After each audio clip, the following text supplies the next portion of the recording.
Bonjour, salut. Dans la dernière vidéo, nous avons parlé du circuit, comment notre cerveau perçoit le monde extérieur. Le point de départ, ce sont les stimuli extérieurs qui se transforment en sensations à travers les organes des sens, les yeux, le nez, les oreilles, la peau, la bouche. Les sensations qui se transforment en perceptions et les perceptions qui se transforment en émotions et puis les émotions en sentiments, puis en comportement. Aujourd'hui,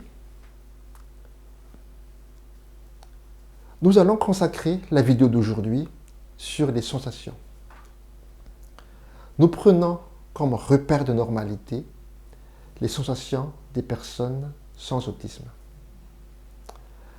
Et nous allons supposer que les personnes sans autisme ont des sensibilités normales, parce que les personnes sans autisme représentent 99% de la population.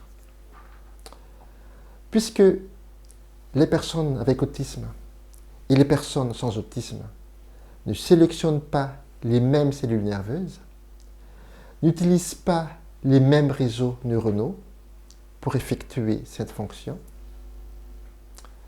Par conséquent, les personnes avec autisme peuvent avoir des sensations différentes que les personnes sans autisme. Les personnes avec autisme peuvent avoir ou une hypersensibilité ou une hyposensibilité. Nous allons voir ensemble les comportements que peuvent avoir les enfants ou les personnes avec autisme, conséquence de l'hyper ou de l'hypersensibilité. Nous allons commencer par le toucher. Les enfants hypersensibles au toucher n'aiment pas être touchés, n'aiment pas trop la douche, ils n'aiment pas trop les séances de broussage des dents.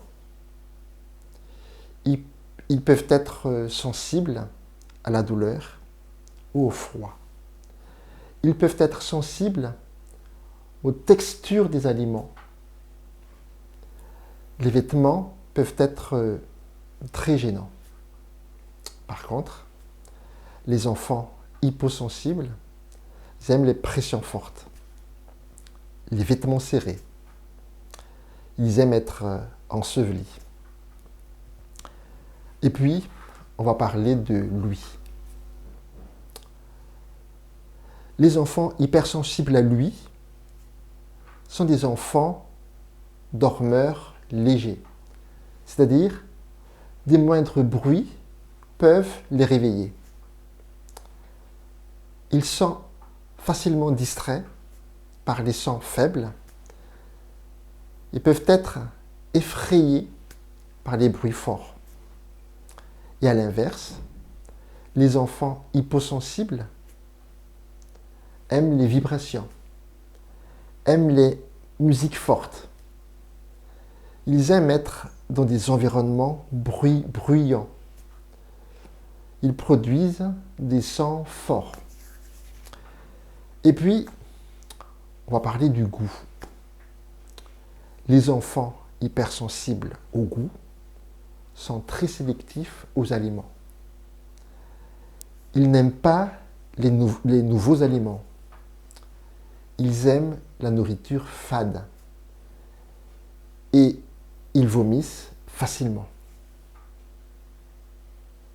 Par contre, les enfants hyposensibles au goût mangent des aliments presque non comestibles, trop piquants, trop salés ou trop épicés.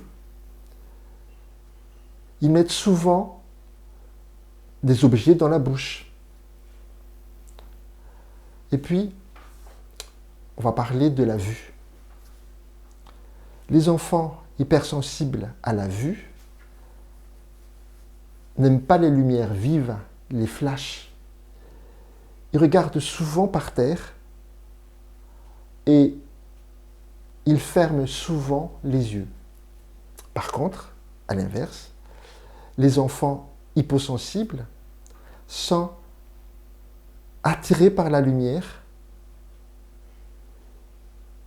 Ils agitent leurs doigts ou les objets devant leurs yeux et ils fixent intensément les gens ou les objets. Et puis, on va parler de l'odorat. Les enfants hypersensibles à l'odorat sont, par exemple, ennuyés par les odeurs de cuisine. Ils peuvent avoir des problèmes pour aller aux toilettes. Ils peuvent s'éloigner des personnes qui sentent juste à peine.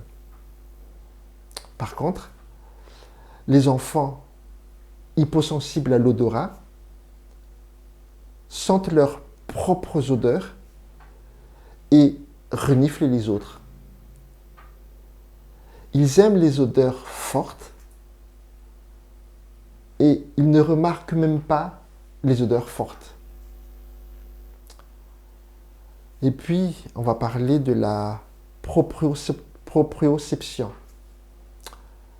La proprioception, ou sensibilité profonde, est la perception que nous avons de notre positionnement dans l'espace, ce qui nous permet de rester en équilibre. Les enfants hypersensibles à la proprioception adoptent d'étranges positions et ils ont des difficultés à prendre des petits objets. Ils marchent souvent sur leur pointe des pieds. Par contre, les enfants hyposensibles à la proprioception se cognent facilement un peu partout, dans les meubles. Ils ont peu de tonus musculaire. Ils grincent souvent des dents. Ils grignotent des objets ou des habits. Et puis, enfin, on va parler du système vestibulaire.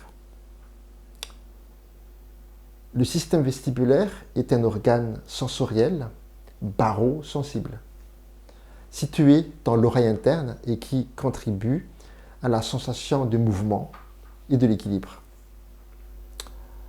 La barosensibilité est la sensibilité à la variation de la pression atmosphérique. Et les enfants hypersensibles au système vestibulaire ont peur des mouvements autour d'eux. Ils peuvent avoir des difficultés sur des surfaces instables. Ils ont peur de tomber.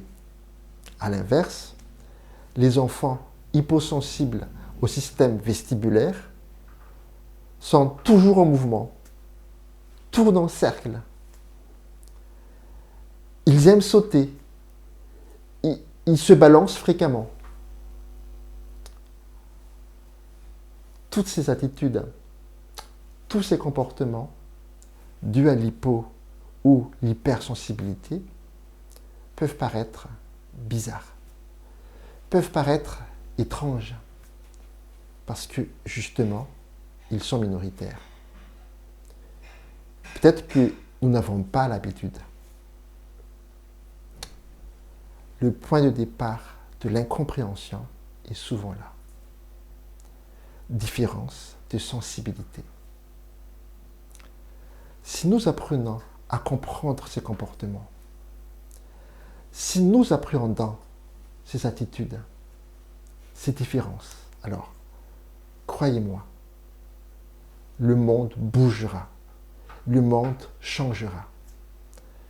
Alors, les amis, ensemble, nous changerons le monde. Nous pouvons le faire et vous pouvez le faire. À bientôt.